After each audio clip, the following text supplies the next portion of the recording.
All right, Evan, you're 13 days into your 30-day challenge. What so far is the biggest takeaway that you've gotten from like the process of doing it every day? The process of doing it every day. It's moved me far away from doing deep analysis on each film. You know, it really has. I made a video about it early on, but it was, you know, perfection in the eye of the person making the video and perfection in the eye of the audience are two completely different things. Mm-hmm. And ultimately, you really just need to have your audience in mind when you're making these videos, because all they care about is a good story and that they can't tell when you mess up. Mm-hmm. But as a creator, we're so, you know, micromanaging our content, and it can take way too long to export something, and it'll just sit on the hard drive for months on end. So doing this challenge has really taught me just to get content out, publish, and it is addictive just to publish your content.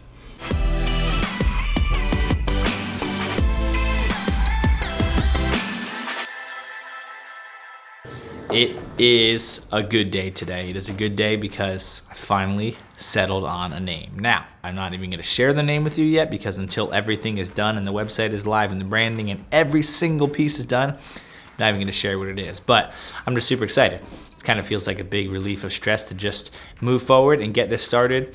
Some big, huge things in the works. I am super excited to take you along on this journey. The thought process is, at the beginning, obviously, create logos, create all the brand identity behind it. I'm working right now and starting to talk with our tax guy / accountant / lawyer type people to decide exactly how I want to do new things. A bunch of you have mentioned in comments that you'd love to hear a little bit more about how I actually start companies, so like the LLC side of things, the DBAs, or what's the process and how I do taxes and all that. So I definitely will keep you up to date and all that. I'm really deciding what I want to do right now and the exact way that I'm gonna do it. So once I kind of decide and once I get legal advice of certain things, I will make sure to update you. I'm not an accountant. I'm not like this tax guy that's like this unbelievable legal person that you should seek advice from. So I'd rather get advice from the correct people and then share maybe what they shared with me, so that you guys can hopefully make the right decisions for you. I'm really excited because part of this excitement for me in this new journey of the new business is that we're branching out to a lot of other things. So obviously we've always done video and that's our main things, but there's gonna be a lot of other things that we're actually gonna be offering from this company. So that'll be a fun part to just share with you a little bit more about why, how I'm going about, what my thought process is behind that, and then just putting the pieces in place to make it happen. So it's just gonna be fun. 4LC Studios will remain the same. There'll be no rebranding right now done on that. 4LC Studios will remain as the wedding cinematography company. We'll just continue that as it is, but will really allow us to kind of revamp some of the stuff in terms of the website and the feel of certain things, because it'll be solely focused on weddings. So we might make some different decisions in that, but priority one will be all the stuff just for the new company, so that we can make that really be ready to go and rolling as soon as possible, so we can announce it and make some things happen. So today is a sad day. Well, it's exciting. Saying goodbye. And sad. Mainly sad. We'll stick with sad. Saying goodbye to your original, your OG. This is it. You made a lot of movies with that thing, right? I think I've done over 200 vlogs with this camera right here. It's been to Budapest, Hungary with me. It's been to Vermont. It's been to Utah. It's been to every single place I've been in probably about a year and a half. And I haven't dropped it. It's in great condition. And this thing, unfortunately, because of the upgrade to the GH5, needs a home. You know, you get emotionally attached to this thing. It's like, I can't believe it's like we're parting ways. With that being said, if you're out there and you're looking for a camera, this is available.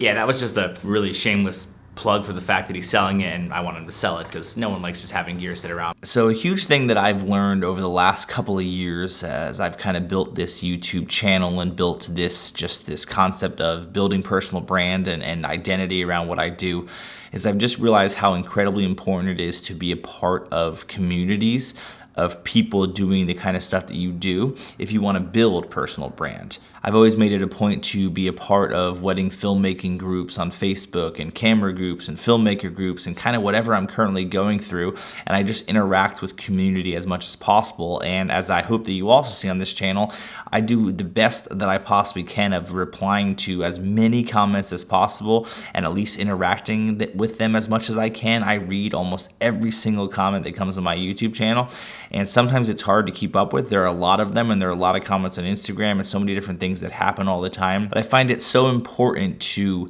connect with you guys that watch this and figure out what kind of stuff you guys are going through, things that I can answer for you. And I try to do my best of hopping on stuff like Instagram and YouTube Live on a regular basis because it's a cool way for me to actually interact with you in real time. But they all have their uniquenesses, so I would love for you to follow me on those different platforms. If you don't follow me already on Instagram and Twitter and all those, follow me there because I really like to do this more often. So let's do it. Thoughts on Sony's new a6400 release today, no recording limit.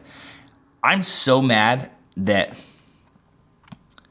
they can't just come out with the perfect vlogging camera for me. Like, I wanted them to come out with the new Sony a6500, a6400, whatever.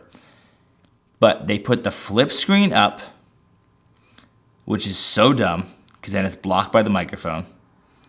It makes no sense whatsoever. And there's no in-body stabilization, which if you're vlogging is kind of important because you need some sort of stabilization when you're walking. I just can't seem to understand like why there's always something with everything. Like, I can't just find a perfect camera. I think it's really cheap, the camera. I think it's probably awesome for the price. So I might get one definitely to try it out because for under $1,000, if it could be like a little vloggy camera, I don't know. I'm just so bummed. I just wanted an a6500 with a side flip out screen. They didn't give it to me. I don't get it. Have you gotten any results from running Facebook ads? Absolutely. Tons of results from Facebook ads.